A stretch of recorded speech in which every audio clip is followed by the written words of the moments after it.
Thanks for joining us for another video. In this comparison, we're taking a look at the Omega Crux versus the Parallax, once again featuring Angel. If you saw the Nuke versus Parallax comparison I uploaded earlier, we're going the opposite direction on ball reaction here. The Nuke is very strong across the board. Actual traction and friction response are both very high. The Omega, by contrast, has a high amount of actual traction, but it's quite a bit slower on friction than the Nuke and is smoother overall even than the Parallax, and that's what we're taking a look at here. The Omega shapes a lot to me like an IQ Tour Series ball. It's a very round, continuous shape.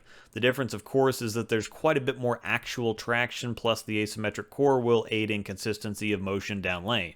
When there's more volume or the back ends start getting soft and the IQs might be wiggling or soft, the Omega isn't necessarily going to dig through it all and drive through the 8-pin, but what it is still going to do is get the traction necessary to provide a more effective shape into the pins, which results in better hit and pin carry in those situations. It's also really good at controlling shorter patterns with a lot of back end, because instead of skidding and then jerking, it's going to rev up earlier and blend the wet dry down lane. Something like the Omega works well in a variety of tougher situations because it's going to control more of the reaction than the lane will.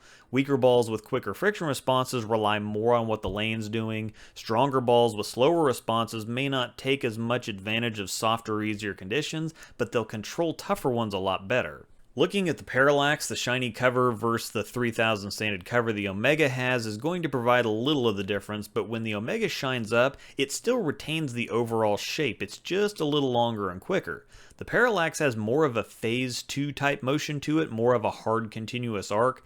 The Parallax doesn't quite continue to climb like the phase 2 does, but it's a similar shot shape.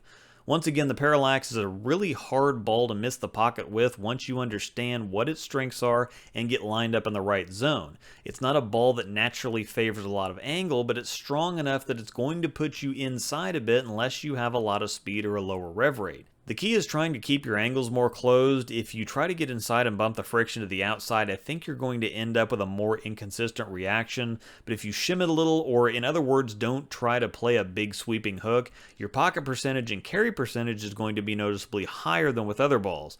I think you can see here that when Angel tries to bend it too much, it's a little lazy, but if she keeps it tighter to the pocket, it revs up and hits nicely. This is an extremely beneficial reaction when the lanes are transitioning, especially on house patterns when head burns forcing you left, quicker than the track is developed enough to handle, and can create a super cliff or something with a lot of wet dry right to left.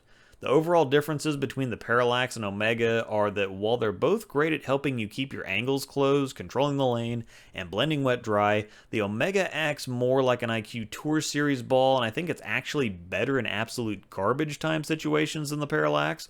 The Parallax, on the other hand, is going to reach a lot further into garbage time than a lot of other balls, but like the Phase 2, is going to be a more dynamic and scoreable option in the middle portion of a block before you need to get into something like an Omega.